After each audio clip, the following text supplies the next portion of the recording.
ભરૂચ તાલુકાના દેરોલ અને દયાદરા ગામ વચ્ચે નવા પેટ્રોલ પંપનું કામ ચાલી રહ્યું છે. કામ દરમિયાન વપરાતા મટીરીયલ રેતી અને કપચી રસ્તા પર જ ઢગલા સ્વરૂપે મુકાઈ જતા વાહન ચાલકો માટે જોખમ ઊભું થયું છે. તારીખ 5/12/2025ની રાતે કંથારિયા ગામની એક વ્યક્તિ પોતાની પત્ની સાથે બાઇક પર સીપાળ ગામ તરફ જઈ રહ્યા હતા, ત્યારે અંધકાર હોવાને કારણે રસ્તા પર પડેલો કપચીનો ઢગલો દેખાયો ન હતો.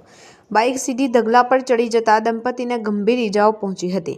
દુર્ઘટના બાદ રસ્તેથી પસાર થતા વાહન ચાલકોએ અનેકવાર 108 ઇમરજન્સી સર્વિસને ફોન કર્યો હતો, પરંતુ એમ્બ્યુલન્સ સમયસર ન આવી. પરિસ્થિતિ ગંભીર હોવાથી N24 ગુજરાતી ન્યૂઝ ચેનલના રિપોર્ટર રફીક દિવાન દયાદરાએ પોતાની ઇકો કારમાં ઇજાગ્રસ્તોને ભરૂચની સિટી કેર હોસ્પિટલ પહોંચાડ્યા હતા અને માનવતા મહેકી આવી હતી.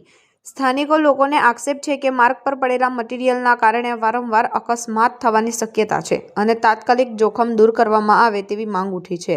રિપોર્ટર રફીક દિવાન, N24 ગુજરાતી ન્યૂઝ, ભરૂચ. શું નામ છે તમારું? મારું નામ હારૂન રશીદ સુલેમાન નિકોરિયા. શું ઘટના બની છે? હું કંઠાળિયાથી સિદ્ધપોણ જવા નીકળ્યો તો દેરોલ પાસ કરીને આગળ જે પેલો પેટ્રોલ પંપ બને છે ત્યાં જે ડબલ ટ્રેક છે તે એક ટ્રેક પર આખો કપચીનો ઢગલો છે અને એના ઉપર કોઈ સાઇન બોર્ડ બી ના હતું કે ભાઈ આગળ તમે જોજો.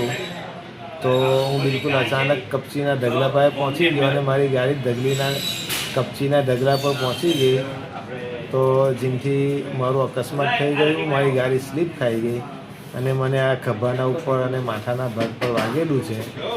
મારી રિક્વેસ્ટ તો એ જ છે કે આવી રીતે જો રોડ પર કપચીના ઢગલા હોય તો અકસ્માતનો ભય અને ખતરો રહે છે, જેનાથી આજે હું પીડાઈ રહેલો છું.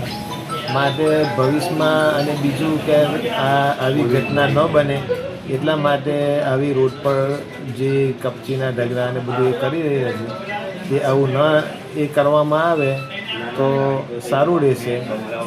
બાકી આ બીજો રાત્રે ખાસ કરીને આ અકસ્માત થવાનો ગંભીર ખતરો રહેલો છે, માટે આ કપચીના ઢગલા જોથી હટાવી લેવામાં આવે એ મારી રિક્વેસ્ટ છે.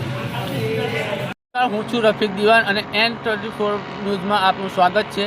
આપણે વાત કરીએ તો આ તમે જોઈ શકો છો કે આ દેરોલ ને દયાદરા ગામની વચ્ચે જે પેટ્રોલ પંપનું કામ ચાલી રહ્યું છે, ત્યાં આગળ જે મટીરિયલ નાખવામાં આવેલું છે એ મટીરિયલ આપ જોઈ શકો છો કે બિલકુલ રોડની વચ્ચોવચ્ચ નાખવામાં આવેલું છે. ત્યાં અત્યારે હાલ અભી એક ઘટના બની છે કે જ્યાં એક હાફેજી એક બાઇક લઈને જઈ રહ્યા હતા અને આ ઢગલો જ્યારે કે આ ઢગલો ના દેખાતા એમને ગાડી ઉપર આ ઢગલા ઉપર ચડી ગઈ છે એમની, અને એમને ગંભીર ઇજાઓ થઈ છે. એટલે ગંભીર ઇજાઓના પગલે એમને ભરૂચ હોસ્પિટલ ખાતે પ્રાઇવેટ વાહન વડે ખસેડવામાં આવેલ છે. અને આપ જોઈ શકો છો કે આ જે મટીરિયલ બધું નાખેલું છે એ બધું ટોટલી બધું રોડ પર જ નાખેલું છે અને પેટ્રોલ પંપની અંદર પણ આ કામ ચાલી રહ્યું છે. તમે જોઈ શકો છો આ મટીરિયલ બધું બહાર નાખવાના કારણે અવારનવાર અકસ્માતો સર્જાય છે. અહીંયા આગળ કોઈ પણ જાતની સેફટી મૂકવામાં આવેલી નથી અને અકસ્માતો આવા બનશે એનો જવાબદાર કોણ રહેશે?